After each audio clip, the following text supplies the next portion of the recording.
Chapter 13 More Sai Leelas Diseases Cured Bhimaji Patil Bala Shimpi Babu Saheb Booty Alandi Swami Kaka Mahajani Tatopant of Harda.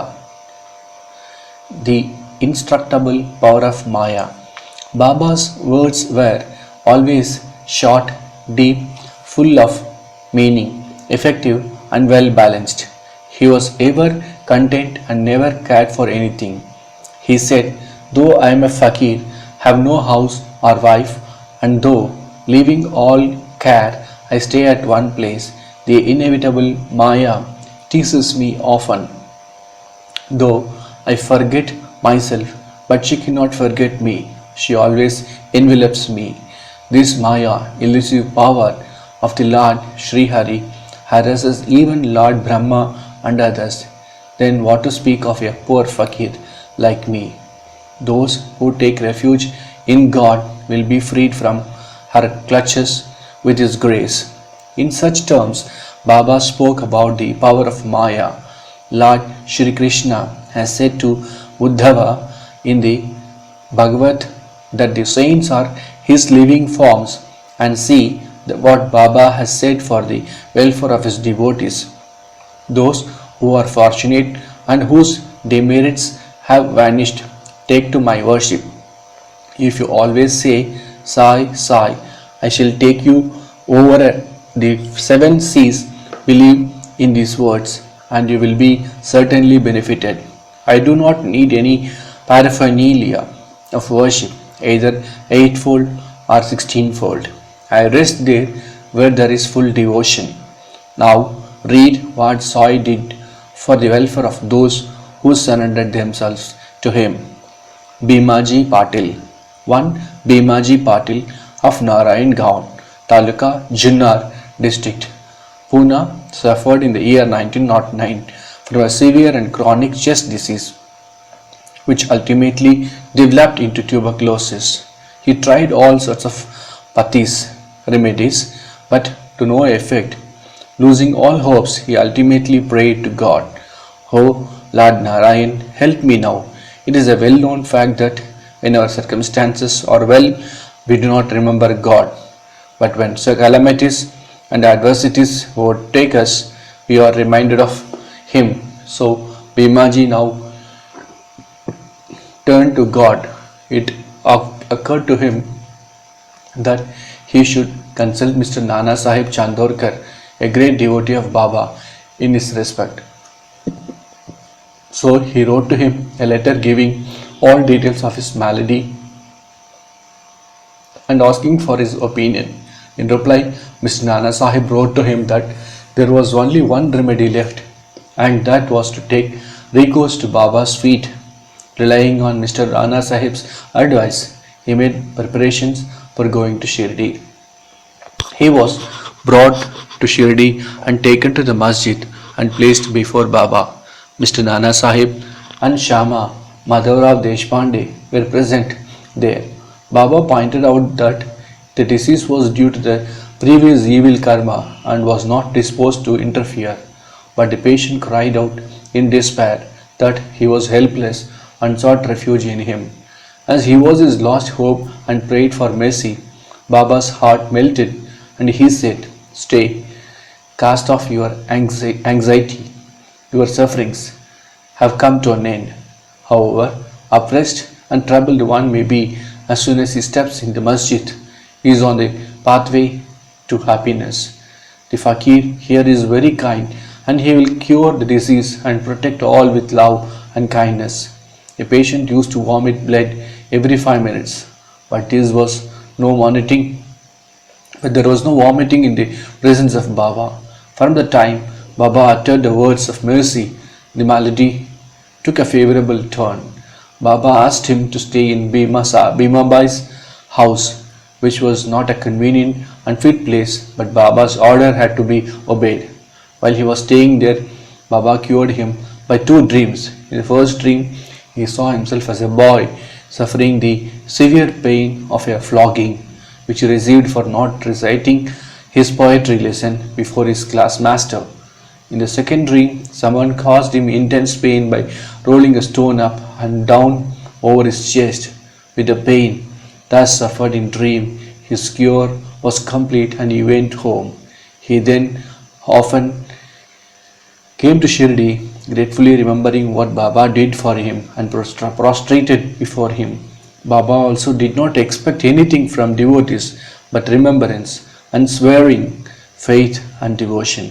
People in Maharashtra always celebrate Satyanarayan Puja in their homes every fortnight or month, but it was the Bhimaji Patil who started a new Sai Satyavrata Puja instead of Satyanarayan Vrata Puja in his house when he returned to his village. Bala Ganpat Shimpi, another devotee of Baba by name Bala Ganpat Shimpi, suffered much from a malignant type of malaria. He tried all sorts of medicines and decoctions, but in vain. The fever did not abate a jot, and so he ran to Shirdi and fell at Baba's feet. Baba gave him a strange recipe. In this case, as follows: give a black dog some morsels of rice mixed with curd in front of the Lakshmi temple. Bala did not know how to execute this recipe, but no sooner he went home than he found rice and curd. After mixing them together, he brought the mixture near the Lakshmi temple, where he found a black dog waving its tail. He placed the curd and rice before the dog. The dog ate it, and strange to say, Bala got rid of his malaria. Babu Saheb Bhuti. Shriman Babu Saheb Bhuti suffered once from dysentery and vomiting. His cupboard was full of oil, full of patent drugs and medicines, but none of them had any effect.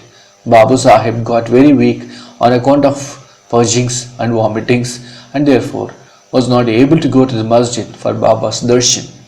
Baba then sent for him and made him sit before him and said, "Now take care, you should not purge any more," and gestured with his index finger. The vomiting must also stop. Now look at the power of Baba's words. Both the maladies disappeared and Bhuti felt well. On another occasion, he had an attack of cholera and suffered from severe thirst. Dr. Pillai tried all sorts of remedies but could give him no relief. Then he went to Baba and consulted him as to what to drink that would allay his thirst and cure the disease. Baba prescribed an infusion of almonds, walnuts, pistachio, a kind of dry fruit, boiled in sugar milk.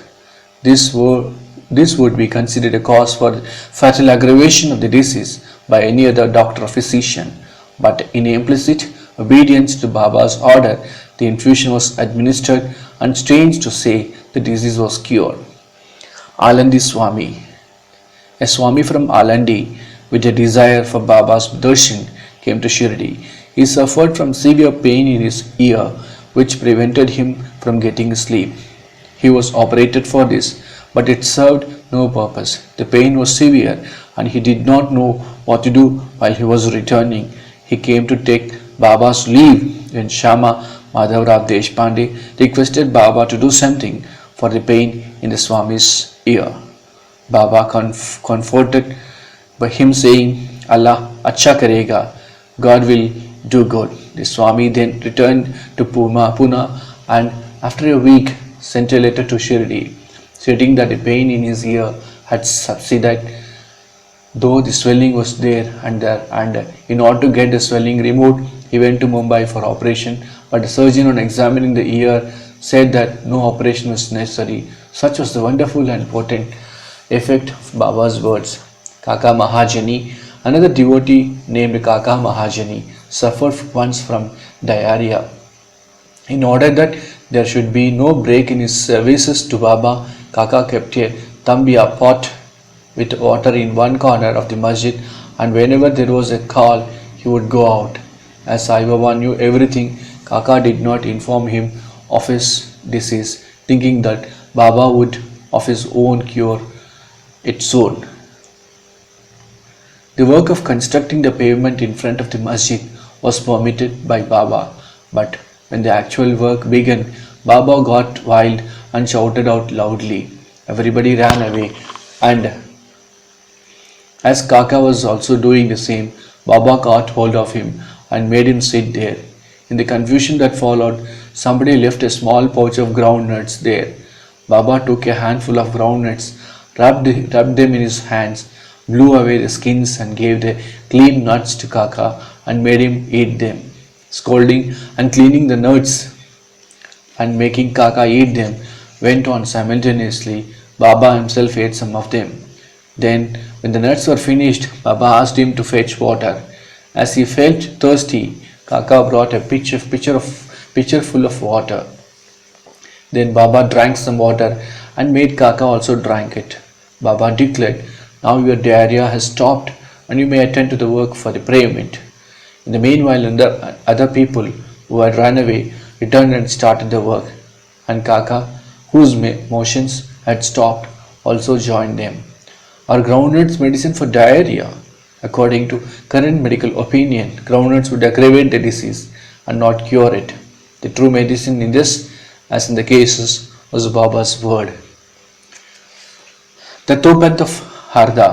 A gentleman from Harda by name Dattopant suffered from stomach ache for about 14 years. None of the remedies gave him any relief. Then, on hearing Baba's fame that he cures diseases by sight, he ran to Shirdi and fell at Baba's feet. Baba looked at him kindly and gave him blessings. And Baba placed his hand on his head and gave him Udi with blessings. He felt, believed, and there was no further trouble from the malady. Towards the end of this chapter, 3 cases are cited in footnotes. 1. Madhavrav Deshpande suffered from piles. Baba gave him decoction and sonamukhi, senna pots. This relieved him. Then, after 2 years, the trouble reoccurred, and Madhavrao took the same decoction without consulting Baba. The result was that the disease aggravated, but later on it was cured by Baba's grace. 2. Kaka Mahajani's elder brother Gangadhar Pant suffered from many years from stomach pain. Hearing Baba's fame, he came to Shirdi and requested Baba to cure him. Baba touched his belly and said, "God will cure." From that time there was no stomach pain and he was completely cured. 3. Nana Sahib Chandrokar also once suffered from acute stomach pain. He was restless the whole day and night. Doctors administered injections which produced no effect. Then he approached Baba, who told him to eat barfi, a kind of sweet meat mixed with ghee. This recipe gave him complete relief. All these stories show that the real medicine that cured the various diseases permanently was Baba's word and grace, and not any medicine of drugs. Bhauti Shri Sai, peace be to all. Om Sai.